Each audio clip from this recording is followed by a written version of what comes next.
Buenas noches. Ahora vamos a hablar del tema de anestesia por inyección.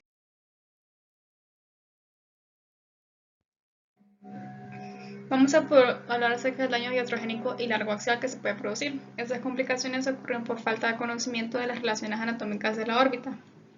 Su incidencia es de 0.009 a un 0.13% para perforación y entre 0.09 y 0.79 involucra el tronco encefálico. Interrogar al paciente de cirugías oftalmológicas previas, por ejemplo, si ha tenido una cirugía de pie escleral por desprendimiento de retina o defectos refractivos por miopía. En particular, el ecuador del globo de un ojo en métrope está localizado aproximadamente 12.5 milímetros posterior al limbo. Esto, en el ojo miópico, está localizado más posterior, creando una relación anatómica con el margen de la órbita diferente. Ojos miópicos con estafiloma tienen una longitud axial media de 27.5 milímetros comparado con el 9% de los casos sin estafiloma. Los estafilomas más peligrosos son el tipo 1, el 6 y el 9. Aquí vemos una imagen donde se pueden observar los diferentes tipos de estafiloma, ¿verdad? Uno debe retirar la aguja mientras la inyección, unos pocos milímetros después de haber instilado lo que es el anestésico. ¿Verdad? Entonces lo más peligroso, como habíamos mencionado, es el tipo 1, el tipo 6, que es este, y el tipo 9. ¿Verdad? Técnicas de inyección, tenemos la inyección intracónica. El paciente está en el endocúbito supino con el ojo en posición primaria. Se introduce la aguja, ya sea de calibre 25-27 de gauge, en el cuadrante inferotemporal entre los músculos recto lateral y medial, con el bisel de la aguja hacia el globo. Se introduce la aguja a través del párpado y se mueve hacia atrás, paralelo al suelo de la órbita. El dedo del cirujano debe estar colocado entre el borde de la órbita y el globo. Eso va a facilitar la introducción de la aguja. Una vez que la aguja ha pasado al ecuador del globo, se inclina hacia arriba y medialmente para alcanzar el espacio intracónico. Se aspira para excluir la penetración de un vaso sanguíneo. Luego se inyectan entre 3.5 a 5 ml de solución anestésica durante un periodo de 60 a 90 segundos para prevenir el aumento repentino de la presión intraorbitaria. Al final se debe comprimir el ojo suavemente durante 20 minutos para permitir que el anestésico se difunda y reducir la presión intraocular. Tenemos una inyección extracónica, el paciente siempre en posición supina con un ojo en posición primaria. Inyección con una aguja calibre de 25 gauge y se administra de 7 a 10 ml de anestésico. La primera inyección se realiza en el cuadrante inferotemporal introduciendo la aguja paralela hasta el suelo de la órbita a una profundidad de 2.5 milímetros desde el borde inferior de la órbita.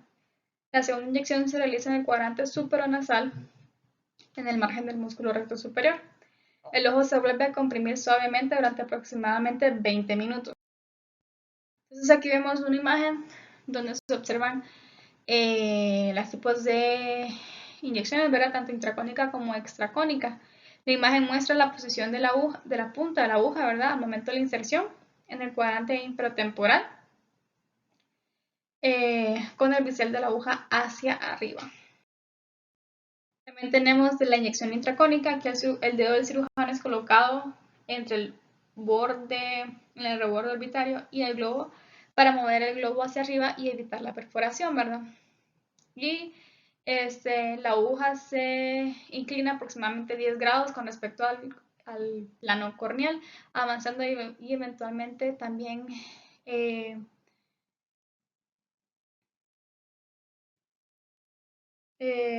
la punta de la aguja hacia el vértice del cono, ¿verdad? Una vez que la aguja ha cruzado lo que es el ecuador. Y en la inyección extracónica, igual también aquí se colocan de 7 a 10 ml de anestésico en dos locaciones. La posición inferotemporal y en la posición supraonasal, ¿verdad? Las complicaciones tenemos la perforación del globo, es la complicación más temida. Puede haber penetración o perforación y la presión necesaria para inyectar el anestésico en la vaina del nervio óptico o esclera es de 138 milímetros de mercurio. El signo que van a presentar los pacientes es un dolor referido por el paciente, por un aumento de la presión intraocular, pérdida del reflejo rojo por hemovitrio, desprendimiento de retina y hemorragia coroidea. Hemorragia retrovulvar es una complicación rara. Síntomas: puede haber dolor, vómitos, proptosis y pérdida de visión. Tiene una incidencia de 0.44% a un 3%. Puede haber parálisis de músculos extraoculares. Eso se debe más que todo por una miotoxicidad del agente anestésico, por hipoperfusión del músculo, por laceración de las arterias ciliares anteriores al momento de la inserción de la aguja. Lesión del nervio óptico. Eso puede provocar una afección del sistema nervioso central, paro cardiorrespiratorio, arritmias, paro cardiopulmonar y afectación de pares craneales. Hay una reducción de la agudeza visual bilateral y oftalmología con síntomas variables del sistema nervioso central. Se han presentado en varios pacientes con afección del nervio óptico. Tenemos el reflejo oculocardíaco, también conocido como fenómeno de Usher.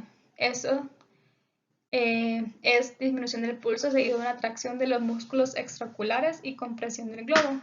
Es raro que presente bradicardia, sístole y muerte. Bloqueo nerviofacial. Puede presentar dificultades en la respiración y debe de evitarse incluso en casos complicados. Keratitis por exposición. Eso se debe más que todo por la quinesia de párpados y se debe cerrar el párpado con un parche para mejorar esa situación. Pupila tónica. Esto se debe a daños en los ganglios ciliares o afectación directa a lo que es el esfínter del iris. También tenemos lo que es una técnica de inyección modificada. Siempre el paciente se coloca en posición supina con el ojo en posición primaria. Se inyectan 10 ml de anestésico usando una jeringa con una aguja de 20 a 30 milímetros de largo. Acercándose al cuadrante inferotemporal, se recomienda desplazar el globo desde el borde orbital con los dedos para crear espacio y pasar al ecuador más fácilmente. Se procede a introducir la aguja en un ángulo de aproximadamente 10 grados con respecto a la córnea. Se procede con la punta de la aguja apuntando hacia el vértice del cono una vez que ha pasado el ecuador del globo.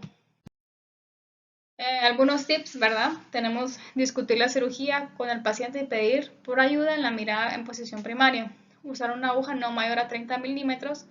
Se debe de inyectar el anestésico lentamente mientras la aguja se introduce en la órbita. Prestar atención al ángulo de inclinación de la aguja con respecto al globo con longitud axial de mayor a 26 milímetros. Evadir una segunda inyección de anestésico a menos que sea absolutamente necesario. Se debe de recordar que la inyección retrovulvar de solo 3 ml de anestésico causa un aumento de la presión intraocular de aproximadamente un 2 hasta un 80%, alcanzando un valor promedio de 37 milímetros. Se debe de realizar masaje con los dedos o utilización del balón de Honan durante 3 a 5 minutos luego de la inyección. Siempre se recomienda, ya que puede reducir la presión intraocular de un 60 a un 80%. Entonces aquí tenemos siempre, ¿verdad? Otras técnicas como la inyección retrovulvar con un abordaje transconjuntival y una inyección con una técnica de subtenon.